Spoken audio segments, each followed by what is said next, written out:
नमस्कार, सुबह 8 बजे के समाचारों में आप सभी का स्वागत है। मैं हूं बरखबरी। समाचारों में सबसे पहले हेडलाइंस। मुख्यमंत्री योगी आदित्यनाथ ने कल नई दिल्ली में अमित शाह, राजनाथ सिंह और जेपी नड्डा से मुलाकात कर उन्हें महाकुंभ 2025 के आने के लिए किया आमंत्रित।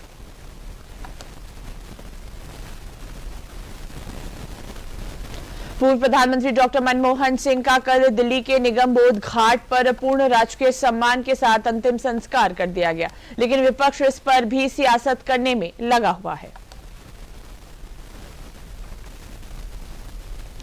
प्रधानमंत्री नरेंद्र मोदी आज सुबह 11 बजे आकाशवाणी पर मन की बात कार्यक्रम में देश विदेश के लोगों के साथ अपने विचार करेंगे साझा।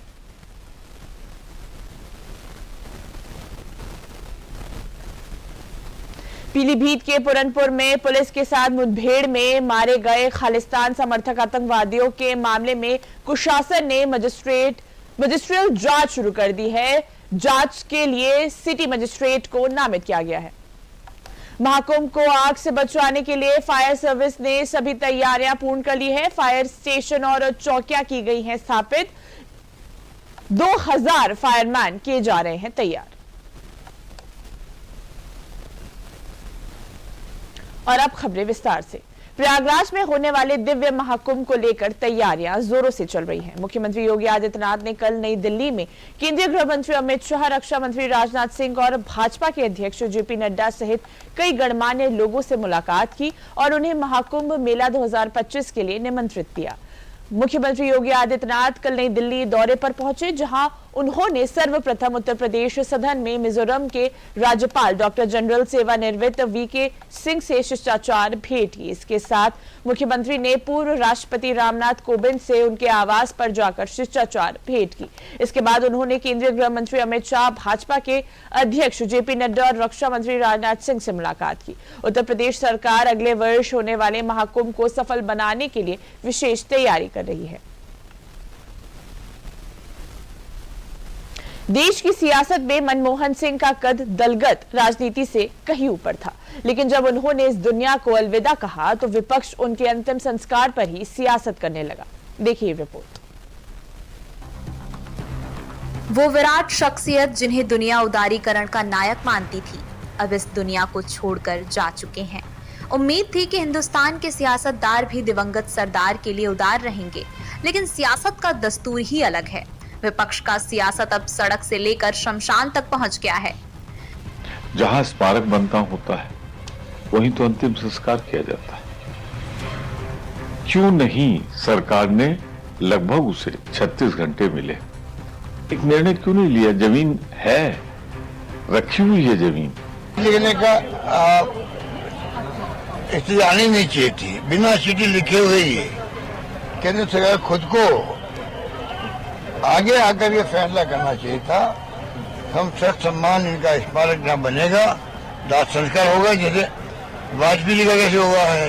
देखिए, हम सब जानते हैं कि हमारे शहर में, हमारी राजधानी में काफ़ी मेमोरियल्स है, तो इसलिए एक और करने में ज़्यादा दिक्कत नहीं होनी चाहिए। मेरे ख्याल में सरकार तो ऐसे कुछ तय करना चाहिए जल्दी कि मनमोहन सिंह जी की याद रखने के लिए कुछ अच्छा, एक अच्छी समाधि बना। दरअसल जब केंद्र सरकार ने दिल्ली के निगम बोध घाट पर मनमोहन सिंह के अंतिम संस्कार की जानकारी दी तो विपक्ष को ये नागवार गुजरा। कांग्रेस ने एक्स पर वो लेटर शेयर किया जिसमें खड़गे ने पीएम मोदी को चिट्ठी लिखकर डॉक्टर मनमोहन सिंह का अंतिम संस्कार वहीं करने का निवेदन किया था जहां उनके नाम का स्मारक बन सके। इस पर बीजेपी की तरफ से जो जवाब आया वो भी सुन लीजिए। पूर्व प्रधानमंत्री डॉक्टर मनमोहन सिंह जी के दिवंगत होने के बाद संपूर्ण देश शोकमग्न है और उनके जैसे व्यक्तित्व जिन्होंने देश के आर्थिक विकास की एक बड़ी नींव रखी, उनको यथोचित सम्मान देने के लिए भारतीय जनता पार्टी और श्री नरेंद्र मोदी जी के नेतृत्व की एनडीए सरकार भी पूर्णतः प्रतिबद्ध है। और इसी के दृष्टिगत कल कैबिनेट ने अपनी बैठक में यह तय किया कि मनमोहन सिंह जी की स्मृति में एक स्मारक और समाधि स्थल बनाया जाएगा। कैबिनेट के तुरंत बाद गृह मंत्री आदरणीय अमित शाह जी ने कांग्रेस के अध्यक्ष आदरणीय मल्लिकार्जुन खड़गे जी को यह कन्वे किया कि सरकार स्मारक बनाने के लिए निर्णय ले चुकी है और अब जमीन का अधिग्रहण, ट्रस्ट का बनना और जमीन का ट्रांसफर जैसी प्रक्रियाएं पूर्ण होने के बाद जो समय लगेगा उसके द्वारा यथोचित और यथाशीघ्र यह कार्य किया जाएगा। परंतु बहुत दुख की बात है कि कांग्रेस पार्टी जिसने जीवन काल में डॉक्टर मनमोहन सिंह जी को कभी सम्मान नहीं दिया, हमें याद रखना चाहिए कि अंतिम चरण में 2014 में उन्होंने एक राष्ट्रीय स्मृति बनाने का प्रयास किया था, क्योंकि जब उन्हें लगा था कि सरकार जाने वाली है, जिन्होंने अपने जीवन काल में कभी डॉक्टर मनमोहन सिंह को सम्मान नहीं दिया, आज उनकी मृत्यु के बाद भी वह उनके सम्मान के ऊपर सियासत करते नजर आ रहे हैं। यह बहुत दुखद है। बीजेपी कांग्रेस पर संवेदनशील मुद्दे पर भी सियासत के गंभीर आरोप लगा रही है। मनमोहन सिंह भले ही 2 बार देश के प्रधानमंत्री रहे हों, लेकिन नरसिम्हा राव सरकार में वित्त मंत्री के तौर पर उनके कार्यकाल को कभी नहीं भुलाया जा सकता। मनमोहन सिंह वो शख्स थे जिन्होंने 1991 में गहरे संकट से गुजर रही भारतीय अर्थव्यवस्था को उबारा था। कहा जाता है कि भविष्य को समझना है तो इतिहास को पढ़िए। कहा यह भी जाता है कि भविष्य का निर्धारण करने में इतिहास एक शिक्षक का काम करता है। आने वाले समय का इतिहास पूर्व प्रधानमंत्री मनमोहन सिंह का मूल्यांकन करेगा। वो अर्थशास्त्र के शिक्षक से आरबीआई गवर्नर, फिर वित्त मंत्री और प्रधानमंत्री के पद तक पहुंचने वाले एक सितारा थे। वो आज पंचतत्व में विलीन हो गए। वो हमेशा शांत रहकर देश के लिए काम करते रहे। चुप रहना उनके व्यक्तित्व का हिस्सा था। उनकी चुप्पी सबको चुभती थी, पर उनका काम बोलता था, और यही वजह है कि देश की आर्थिक तरक्की का पहिया बन जाता है। उनके अथक प्रयास से संकट के दौर में देश मजबूती के साथ अपनी अर्थव्यवस्था के साथ खड़ा रहा और भारत को आर्थिक सुधार में एक नई गति मिली। 1991 विदेशी भंडार $1 अरब से भी कम। भारत की इकोनॉमी बेहद खराब हो चुकी थी। मिसमैनेजमेंट ने अर्थव्यवस्था को बिगाड़ दिया था। सरकार रेवेन्यू से ज्यादा खर्च कर रही थी। एक्सपोर्ट से इंपोर्ट हो रहा था। 1990 में गल्फ वॉर ने कच्चे तेल की कीमतें बढ़ा दी थी। भारत का विदेशी भंडार तेजी से घटता जा रहा था। IMF से उधार लेने के बाद भी सिर्फ $1 अरब विदेशी भंडार बचा। भारत सिर्फ 3 हफ्ते ही इंपोर्ट कर सकता था। मनमोहन सिंह भले ही 2 बार देश के प्रधानमंत्री रहे हैं, लेकिन नरसिम्हा राव सरकार में वित्त मंत्री के तौर पर उनके कार्यकाल को कभी भुलाया नहीं जा सकता। मनमोहन सिंह वो शख्स थे जिन्होंने 1991 में गहरे संकट से गुजर रही भारतीय अर्थव्यवस्था को उबारा था। देश में सोशलिस्ट इकोनॉमिक सिस्टम था और देश गहरे संकट में था। तब मनमोहन सिंह ने इंडियन इकोनॉमी के लिबरलाइजेशन की घोषणा की और उनके इस फैसले से देश का इकोनॉमिक ग्राफ पूरी तरह से बदल गया। 2008 का वो साल जब पूरी दुनिया आर्थिक मंदी से हिचकोले खा रही थी, अमेरिका, ब्रिटेन जैसे बड़े विकसित देश मंदी की मार से जूझ रहे थे, तब भारत में एक आवाज गूंज रही थी जो आर्थिक सुधारों पर लगातार काम कर रही थी। विचारधाराओं के चश्मे से इतर मनमोहन सिंह ने सियासत की काजल वाली कोठरी में रहकर खुद को बेदाग रखा। उनके भाषणों में जोश नहीं था, लेकिन फैसले जोशीले थे। मनमोहन सिंह जैसे शांत सौम्य तरीके से बड़े फैसले लेते रहे। इतिहास हमेशा याद करेगा उनके सौम्य फैसले को। समाचारों में आगे बढ़ने से पहले लेते हैं एक विराम।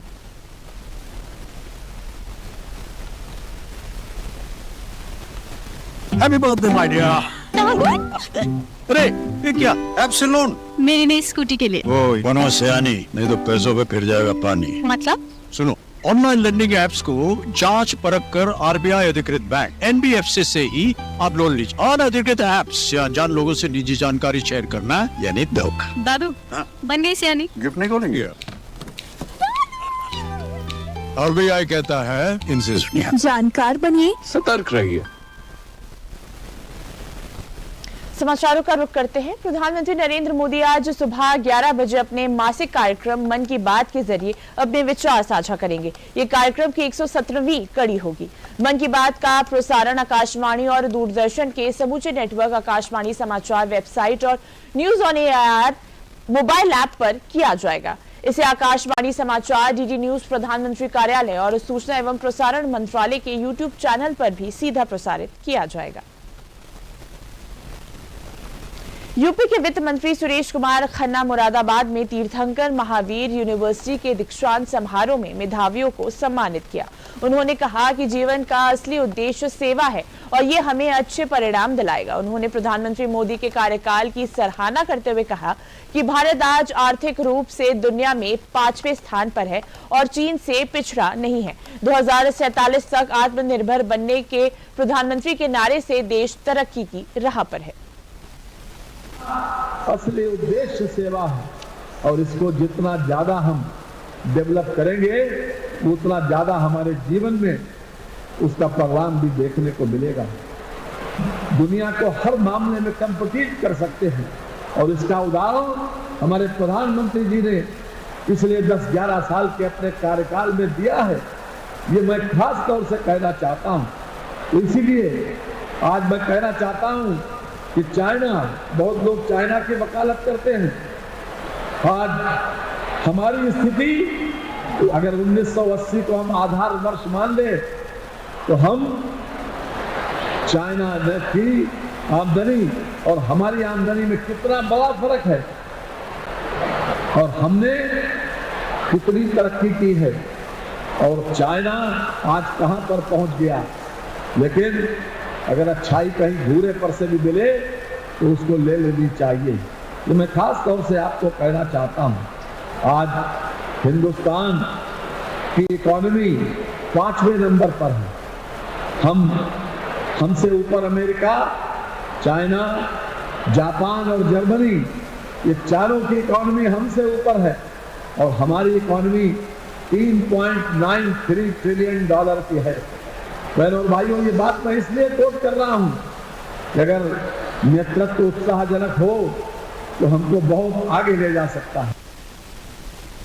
गृह मंत्री अमित शाह द्वारा डॉक्टर भीमराव अंबेडकर पर दिए गए बयान पर विपक्ष द्वारा विरोध प्रदर्शन किए जाने को लेकर आगरा में उच्च शिक्षा मंत्री योगेंद्र उपाध्याय ने विपक्ष पर हमला बोला है।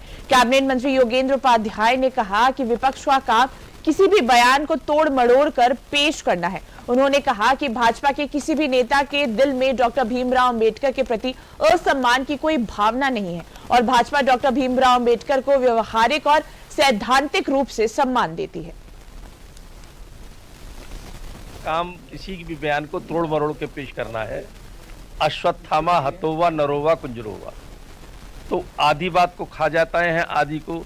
जैसे एक समय विनोबा भावे जी ने कहा था कि आज आपातकाल अनुशासन पर्व है, यदि यहाँ पर सरकारी दमन न हो, तो यदि सरकारी दमन न हो काट के आपातकाल अनुशासन पर्व है, इतना उन्होंने इंदिरा जी ने प्रचार किया था।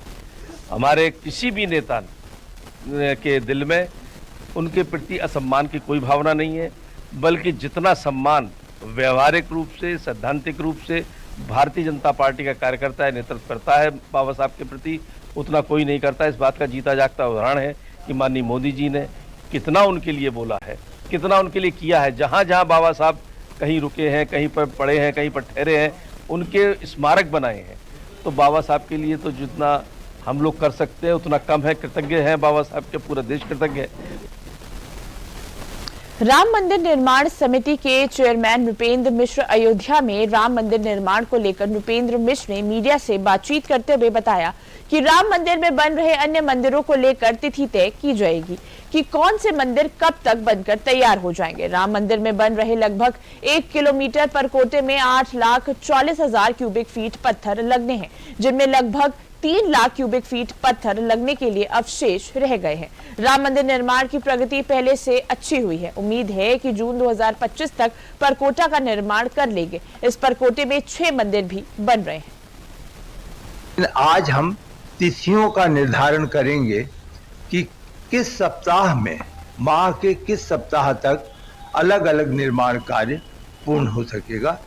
इसकी चर्चा आज हम लोग मुख्य रूप से करेंगे। अब तक जो कल देखा उसमें जो परकोटा है, जिसमें लगभग 8,40,000 क्यूबिक फीट पत्थर लगने हैं, उसमें अब लगभग 3 लाख क्यूबिक फीट अवशेष रह गया है।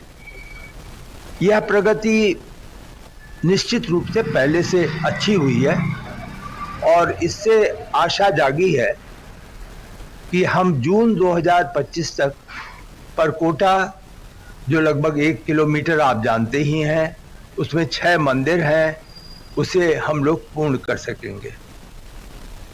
समाचारों का रुख करने से पहले लेते हैं विराम।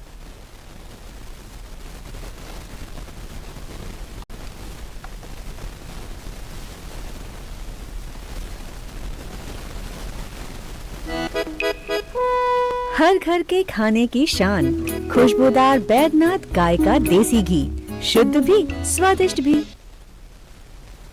समाचारों में आगे बढ़ते हैं। राजधानी लखनऊ की यातायात व्यवस्था सुचारू रूप से चलाने के लिए अब रोड इंजीनियरिंग पर काम होगा। मुख्यमंत्री योगी आदित्यनाथ के निर्देश मिलने के बाद आईटी चौराहा, पक्का पुल, कमतौर अवध चौराहे पर रोड इंजीनियरिंग में बदलाव किए गए हैं। इस बदलाव से इन स्थानों पर ट्रैफिक जाम की समस्या पहले से काफी कम हुई है।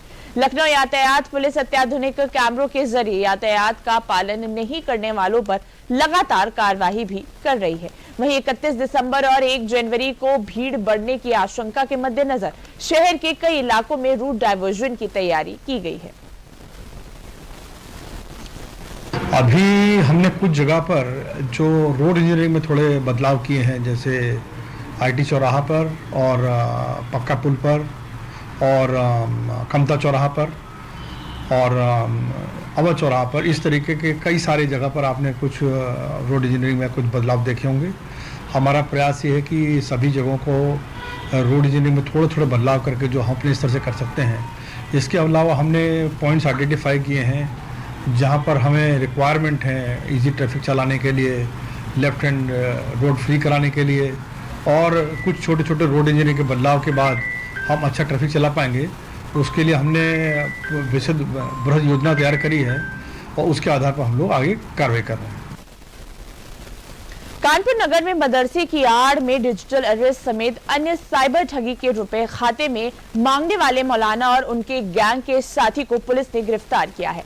मौलाना के खाते से करोड़ों के ट्रांजैक्शन सामने आया है। पुलिस मौलाना से पूछताछ करके साइबर ठगों के सिंडिकेट के साथ ही मदरसे के खाते की जांच पड़ताल कर रही है। DCP central Kanpur police commissionerate Dinesh Tripathi ने बताया कि सर्विलांस द्वारा पुलिस को पता चला था कि थाना कर्नलगंज पुलिस अंतर्गत यतीम खाना के पास मदरसा चलाने वाले मौलाना अपने साथियों के साथ मिलकर मदरसे के खाते का प्रयोग कर डिजिटल अरेस्ट, ठगी और फ्रॉड करके ऐप के माध्यम से रुपयों का ट्रांजैक्शन किया जा रहा है। जांच के दौरान पुलिस को इसके गैंग में दिल्ली के हैकर्स के शामिल होने का पता चला है। इसके द्वारा एक साइबर क्राइम का जो है मामला प्रकाश में आया है। इसमें एक मौलाना है जो एक यतीम खाना के पास एक मदरसा चलाते हैं और उसमें जो मदरसे का अकाउंट है उसमें जो है अपने साथियों के साथ मिल करके उसमें जो है मतलब कि फ्रॉड करते हैं और उसमें पैसा बाहर मतलब कि ठगी करके और उससे डिजिटल अरेस्ट करके और अकाउंट के माध्यम से, ऐप के माध्यम से उसमें पैसा आता है और बाद में उसमें कमीशन इनको मिलता है। अपने जो मदरसे का अकाउंट है उस अकाउंट पे यूज करते हैं। इसमें हम लोगों को इनके ट्रांजैक्शन के बारे में पता चला था, तो पता चला कि इनका एक गैंग है जिसमें दिल्ली के हैकर भी शामिल हैं और वर्तमान में अभी 2 लोग अरेस्ट हुए हैं और अभी 32 लाख का मामला प्रकरण सामने आया है। इससे पहले जो है 60 लाख का भी ट्रांजैक्शन हुआ है। उस सब का डिटेल निकलवाया जा रहा है और उस पर विधिक कार्रवाई आगे की जा रही है। पुलिस मुठभेड़ में मारे गए खालिस्तान समर्थक आतंकवादियों के मामले में मजिस्ट्रेट जांच पीलीभीत में शुरू हो गई है। डीएम ने सिटी मजिस्ट्रेट को मजिस्ट्रेट नामित किया है। सिटी मजिस्ट्रेट वीवी तोमर ने पब्लिक नोटिस जारी कर 3 जनवरी तक लोगों से बयान देने का समय दिया है। मुठभेड़ में मारे गए आतंकियों के परिवार वालों को भी 15 दिन का समय दिया गया है। वीवी तोमर ने बताया कि घटना की जांच में साक्ष्य देखे जाएंगे, पुलिस का पक्ष सुना जाएगा और पोस्टमार्टम करने वाले डॉक्टर के भी बयान लिए जाएंगे। पुलिस मुठभेड़ में 3 व्यक्ति मारे गए थे। वो जो पता चला कि वो पंजाब के आतंकवादी थे और उसके लिए जिलाधिकारी महोदय द्वारा मुझे मजिस्ट्रियल जांच सौंपी गई है। तो मेरे स्तर से कल एक पब्लिक नोटिस जारी कर दिया गया है कि जो भी व्यक्ति इस संबंध में अपना साक्ष्य प्रस्तुत करना चाहते हैं वो मेरे ऑफिस में आकर साक्ष्य प्रस्तुत कर सकते हैं। 3 जनवरी तक टाइम दिया गया है और सभी साक्ष्यों का अवलोकन करके, मौके का भ्रमण करके इसकी मजिस्ट्रियल जांच पूरी की जाएगी। समाचारों का रुख करने से पहले लेते हैं एक विराम।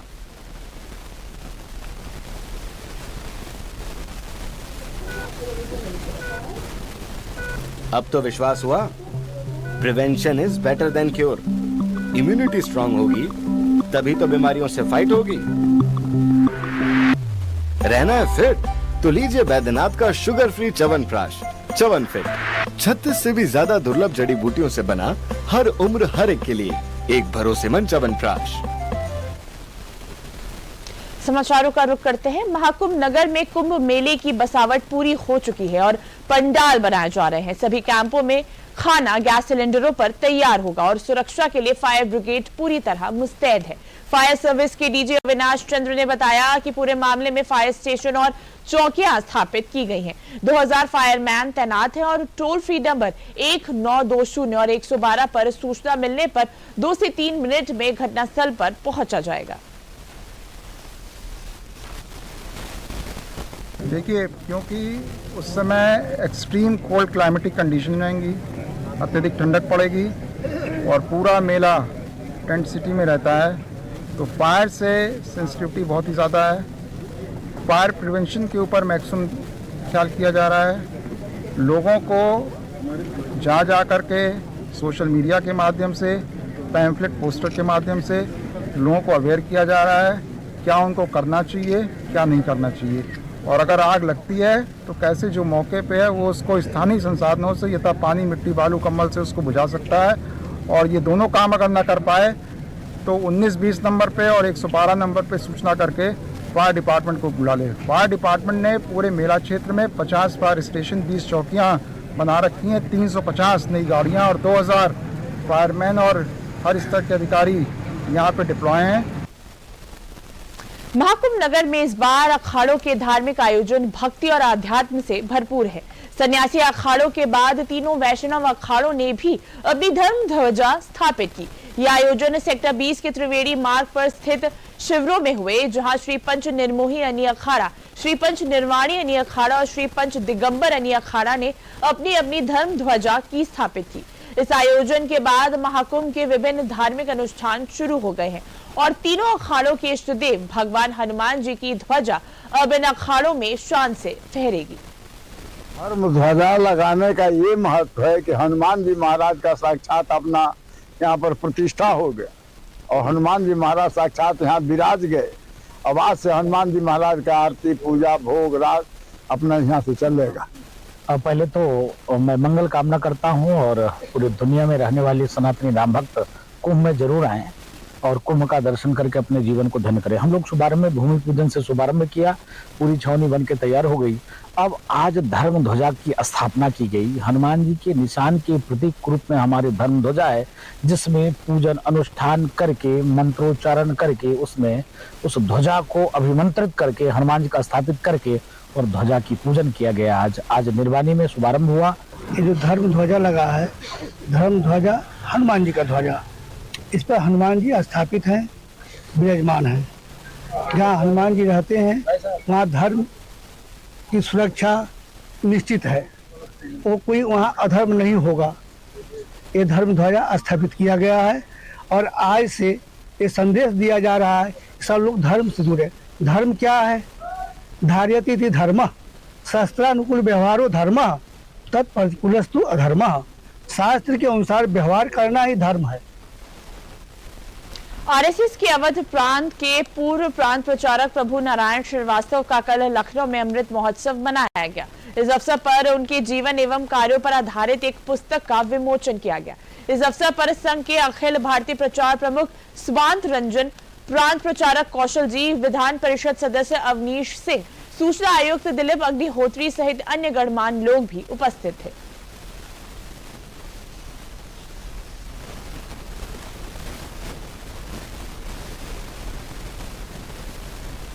सबसे बड़ी बात जो है वो उनकी जो पुस्तक विमोचन हुआ उसमें जो बात आ रही है उसके शीर्षक में निहित है। शीर्षक में क्या है? चरय वेति, यानी चलते रहो। हम लोगों को ध्यान होगा कि जो पूर्व राज्यपाल थे वो भी अपना इस तरह चरिवेद करके रूप में प्रसिद्ध हुए थे।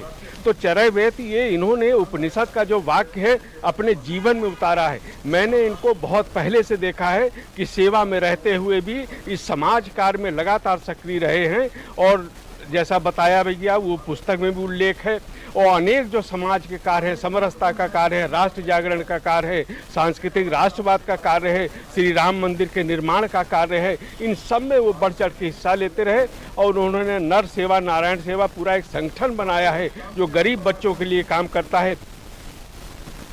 संभल के चंदौसी में पुरातात्विक महत्व की रानी की बावड़ी की खुदाई 8वें दिन भी जारी रही। एएसआई टीम ने बावड़ी के गेट और दीवार के हिस्से को सड़क के नीचे देखा। बावड़ी पर हुए अतिक्रमण को हटाने की प्रक्रिया भी शुरू कर दी गई है ताकि इसे फिर से संरक्षित किया जा सके और भविष्य में इसका सुंदरीकरण किया जा सके। संभल की चंदौसी के लक्ष्मणगंज मोहल्ले में एएसआई की टीम की उपस्थिति में बावड़ी का सिरा तलाशने के लिए खुदाई 8वें दिन भी जारी रही। बावड़ी पर हुए अतिक्रमण को हटाने की प्रक्रिया भी शुरू की जा रही है। खुदाई में सड़क के नीचे गेट और दीवार के हिस्से दिखाई दे रहे हैं। आज एएसआई के 2 सदस्य बावड़ी पर पहुंचे और अपनी निगरानी में खुदाई शुरू करवाई, जिससे पता चल सके कि बावड़ी कहां तक फैली है। बावड़ी का इस तरह के बावड़ी आपके जो वेस्टर्न यूपी में है 3-4 बावड़ी हैं हमारे पास। 2 बावड़ी हमारे एएसआई के प्रोटेक्शन में ही है। एक भागा कुआं अमरोहा नजदीकी है, 60 किलोमीटर की दूरी पे है, और एक आपका मुझेड़ा में है। तो उनका ऑलमोस्ट प्लान ऐसे ही रहता है, आपका फ्लाइट ऑफ स्टेप्स होगा, दोनों तरफ चैम्बर्स होंगे, फिर आगे कुआं होगा। तो इस तरह का प्लान यहाँ पे भी है, कोई अनयूजुअल वो नहीं है, मिलता है इस तरह का स्ट्रक्चर मिलता है हमें। उसका 8वां दिन है और अभी तक तो जो है हमें तो कल के पहले तक तो हम लोग वो सीढ़ी और साइड में खुदाई कराते रहे, लेकिन कल जो है जब रोड पोर्शन में कुआं मिला है बिल्कुल सेंट्रल है, तो उससे देख करके ये लगा इस ढांचा का जो है संरचना जो है इस कुएं से चारों तरफ को है, और यदि हम चारों तरफ को खाली कराएंगे तो हमें जो है जो आसपास में जो भवन बने हुए हैं वो लोग भी इस पर अतिक्रमण किए हुए हैं, उन लोगों से खाली कराने पड़ेंगे, क्योंकि वो एक पुरातात्विक अवशेष निकल के आ रहा है। पुरातात्विक अवशेष पर किसी को अधिकार नहीं दी जा सकती कि वो उसमें कोई निर्माण कर सके। बावड़ी की खुदाई कैसे चल रही है और अतिक्रमण को हटाने की क्या योजना है, आइए देखते हैं। बावड़ी का अंतिम सिरा तलाशने के लिए संभल के चंदौसी में हो रही खुदाई। बावड़ी का अतिक्रमण हटाने के लिए नगर पालिका ने शुरू किया काम। नगर पालिका की टीम निकाल रही बावड़ी के गलियारे की मिट्टी। पुरातात्विक बावड़ी के ऊपर किया गया अतिक्रमण भी हटाया जाएगा। बावड़ी की खुदाई के बाद उसे डेवलप करने की है योजना। एएसआई मैनुअल तरीके से करा रहा है बावड़ी की खुदाई। पुरातात्विक महत्व की रानी की बावड़ी की खुदाई लगातार जारी है। अतिक्रमण हटाकर उसका सुंदरीकरण कराने की सरकार की योजना है, जिससे नई पीढ़ी इनको देख सके और उनके संस्मरणों को आत्मसात कर सके। सशक्त सेना और समृद्ध भारत का संदेश लेकर एकल महिला साइकिलिस्ट आशा मालवीय ललितपुर पहुंची। ललितपुर पुलिस ने उनका उत्साहवर्धन किया। मध्य प्रदेश के राजगढ़ की रहने वाली आशा कारगिल विजय दिवस की रजत जयंती पर अपनी साइकिल यात्रा पर निकली है। ये यात्रा 24 जून को कन्याकुमारी से शुरू होकर कारगिल और सियाचिन होते हुए 15,800 किलोमीटर तय कर ललितपुर पहुंची। वे महिलाओं में डर को खत्म करने और महिला सशक्तिकरण का संदेश दे रही है।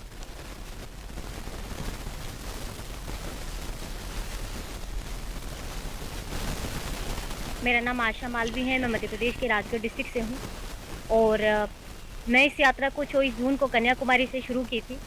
26 जुलाई को कारगिल विजय दिवस में कारगिल, 15 अगस्त को सियाचिन होते हुए 6 सितंबर को दुनिया का सबसे हाईएस्ट मोटरेबल रोड उमलिंगला होके मैं अभी ललितपुर में आई हूँ और अभी तक मैं 15,800 किलोमीटर का यात्रा पूर्ण कर चुकी हूँ। और मेरी यात्रा का उद्देश्य भी है महिला सशक्तिकरण और हमारे कारगिल विजय दिवस की रजत जयंती, जिसके उपलक्ष्य में मैं यात्रा शुरू की हूँ कन्याकुमारी। समाचारों में अगली खबर अंतर्राष्ट्रीय जगत से।